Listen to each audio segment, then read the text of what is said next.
Sir, আমি পেশায় একজন শিক্ষিকা। এছাড়াও আমি ইসলাম ও অন্যান্য ধর্ম নিয়ে রিসার্চ করি। আপনার নামটা কি জানতে পারি? আমি নীলিমা। আপনার লেকচারের জন্য অসংখ্য ধন্যবাদ।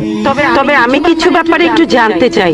যেমন আপনি ভবিষ্যৎ পুরাণের কথা বললেন, তৃতীয় খণ্ডের ৩য় অধ্যায় ৫ থেকে ৮ নম্বর শ্লোক।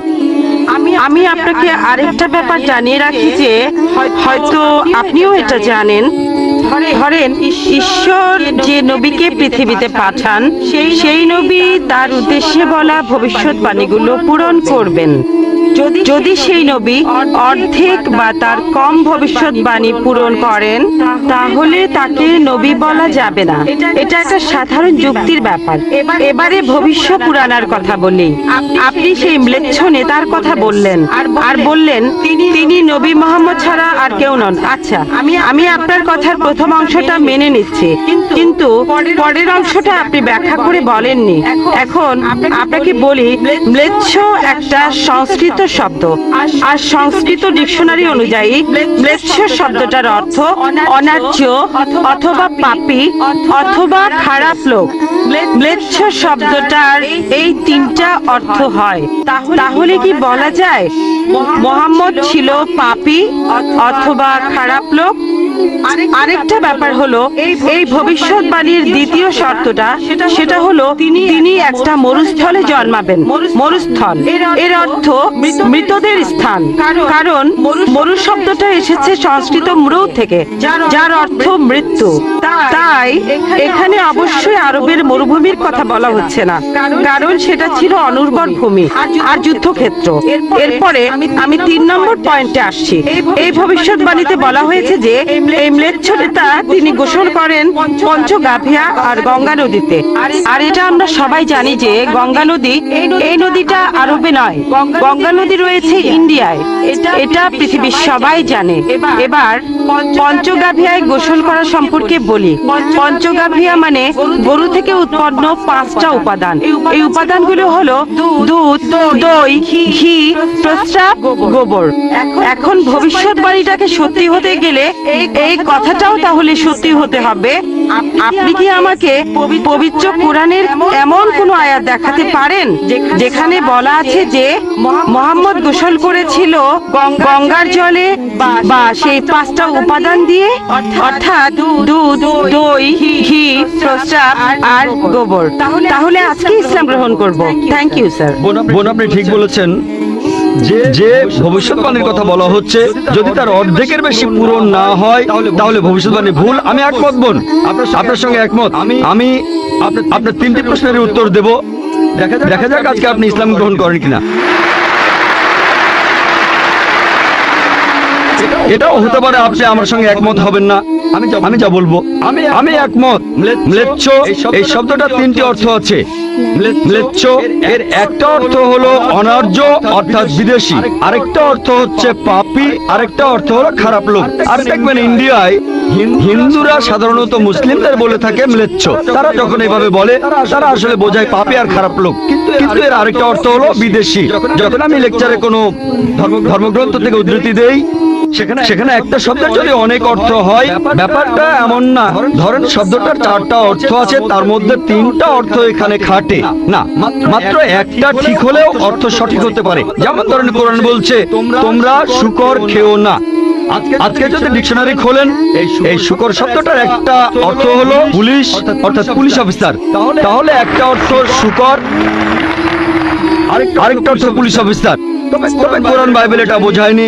বাইবেলে বুক অফ লেভিটিকাস 11 অধ্যায় 7 থেকে 18 অনুচ্ছেদে আছে, বুক অফ ডিউটেরোনমি 14 অধ্যায়ের 8 অনুচ্ছেদে আছে, বুক অফ আইজায়া 65 অধ্যায়ের 2 থেকে 5 অনুচ্ছেদে আছে।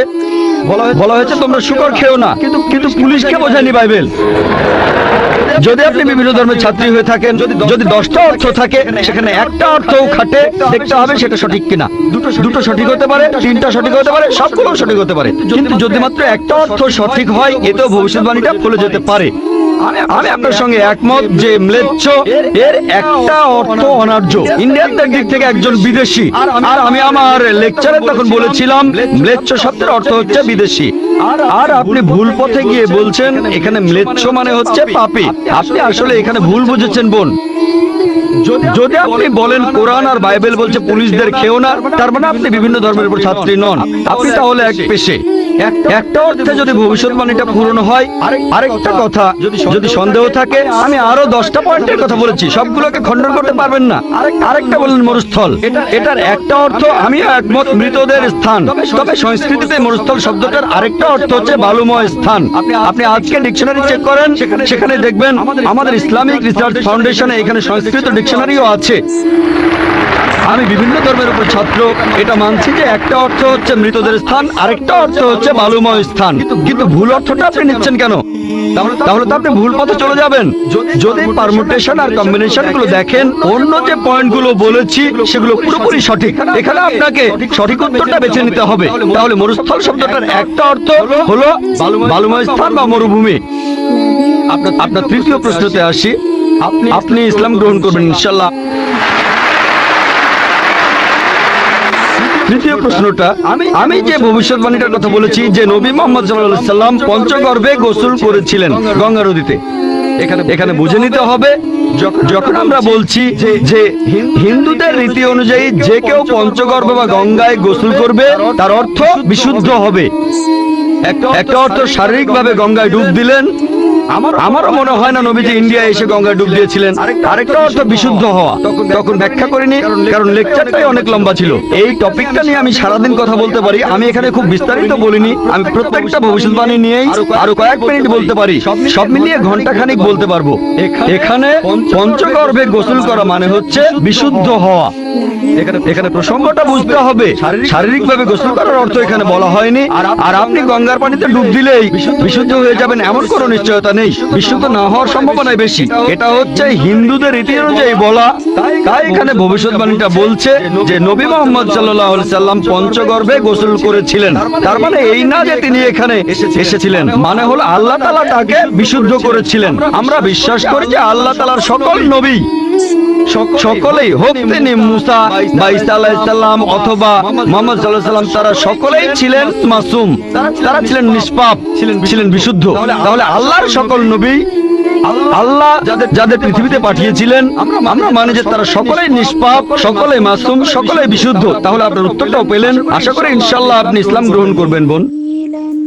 لبيعة المؤسفين بالزابي طويل الشوق يبقى في اغترابي فكير في الحياة